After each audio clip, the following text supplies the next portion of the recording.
Hai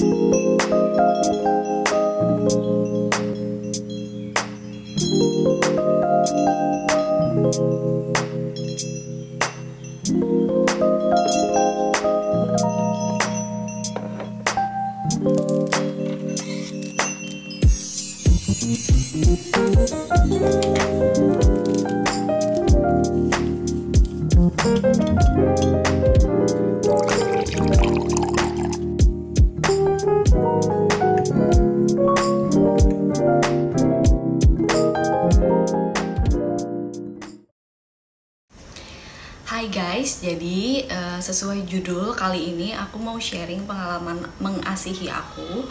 Jadi di sini aku nggak ada niatan buat menggurui, aku cuman sekedar sharing apa yang aku alamin dan berdasarkan konsultasi aku dengan konselor laktasi dan dokter pribadi aku. Pengalaman aku ini cuman bisa jadi referensi kalian aja gitu ya. Nah, mungkin aku start dari awal banget nih. Jadi setelah aku melahirkan, itu alhamdulillah ASI aku langsung keluar. Dan 4 hari setelah lahiran, jadi umur anakku 4 hari, itu kita balik lagi ke dokter anak untuk kontrol. Dan alhamdulillah berat badan anak aku itu kembali ke berat badan lahir. Which is good, dan itu belum ada drama. Paling cuma sedikit lecet nipple. Tapi dramanya tuh baru dimulai beberapa hari setelah itu. Jadi aku tuh beberapa hari selanjutnya itu ngalamin demam, panas dingin, meriang, menggigil, terus ngerasa PD aku itu bengkak, khususnya di PD yang sebelah kanan, merah di bagian PD-nya itu, dan terus aku ngerasa wah ini nggak beres nih. Jadi setiap malam itu tuh aku kedinginan banget, terus udah ngerasa nggak enak aja lah. Akhirnya aku mutusin untuk ke dokter sekalian memang kontrol jahitan. Di situ mereka cukup kaget karena loh ini udah merah nih gitu. Jadi ini harus langsung cepetan dilakuin tindakan, karena kalau enggak ibu bisa bahaya lah pokoknya. Ini tuh udah bisa dibilang radang atau mastitis. Jadi mastitis itu disebabkan oleh suplai ASI yang kemudian nggak dikosongin secara optimal sehingga dia itu membengkak gitu. Nah di situ tuh rasanya sakit, dan mau nggak mau tindakannya adalah dipijat, dan itu parah sih sakitnya, sakit banget. Nah mungkin kalian bisa searching di YouTube, banyak banget cara pijat sendiri bisa dilakuin di rumah untuk melancarkan ASI. Gitu. Dan di situ singkat cerita aku diresepin obat, jadi obat penurunan panas dan obat nyeri, minum cuman saat demam aja gitu. Dan aku diminta untuk melakukan pijat laktasi sampai bener-bener si yang bengkak itu tuh hilang. Dah akhirnya di situ aku di rumah sakit itu aku dipijat, tapi karena memang mungkin udah agak sedikit terlambat, jadi nggak bisa dilakukan dalam satu waktu aja. Nah jadi kebesokannya aku manggil bidan atau konselor laktasi untuk datang ke rumah mijat laktasi gitu. Jadi di situ aku cukup kesakitan, dan di situ aku dapat banyak ilmu. Jadi memang setiap kita menyusui itu kalau bisa dikosongin secara optimal, jadi biar nggak ada ASI-ASI yang merengkel gitu, dan akhirnya jadi menimbulkan bengkak dan jadi keras sumbatan dan nggak lancar gitu loh. Nah tips kedua adalah rajin-rajin ngebersihin si nipple-nya itu. Sebenarnya aku udah cukup rajin, jadi setiap mandi itu sebenarnya aku bersihin, cuman mungkin karena lecet ya, jadi aku mungkin bersihinnya itu nggak terlalu optimal karena sakit gitu loh, ngerti gak sih? Jadi kayak mau giniin banget itu juga akunya nggak berani karena sakit gitu. Nah itu sih harusnya tuh dibersihinnya tuh nggak apa-apa, tahan aja rasa sakitnya, harusnya gitu. Jadi akhirnya karena aku udah terlanjur tersumbat, jadi waktu itu dikasih kayak jarum gitu, jadi bisa dibilang diangkat gitu sih, yang yang tersumbat itu dipecahin.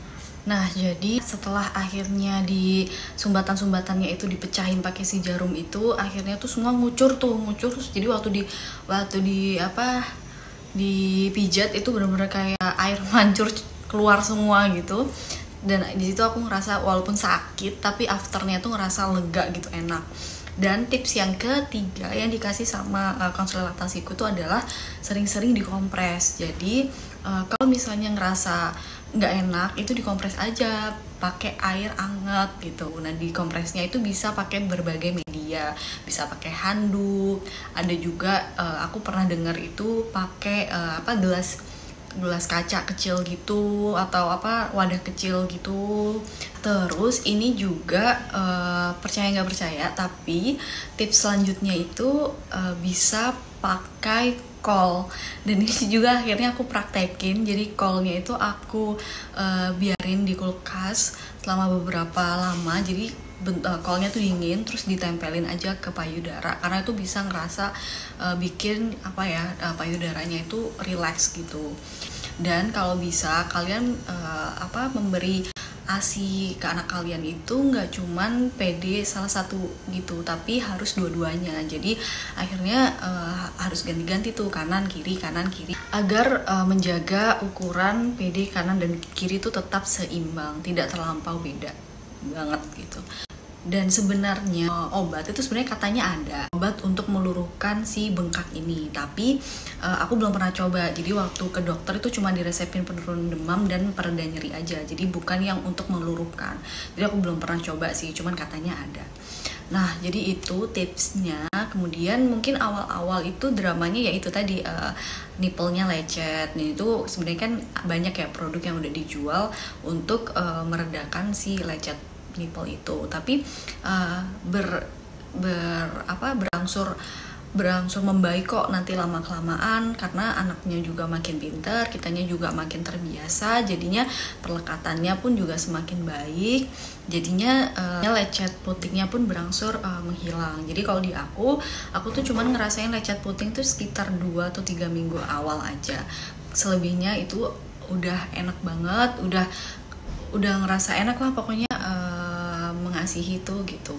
Nah itu jadi pengalaman aku seputar ASI drama-drama kemarin, dan alhamdulillahnya sekarang aku udah mulai nyaman nyusuin anak aku, dan aku yang penting menerapkan aja itu tips-tips itu. Jadi kosongin.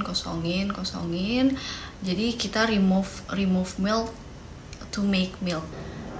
Ya, jadi itu dia sharing pengalaman aku, semoga bermanfaat. Barangkali kalian punya pengalaman yang sama tapi penanganannya beda, mungkin kalian bisa sharing di kolom komentar buat saling berbagi pengalaman.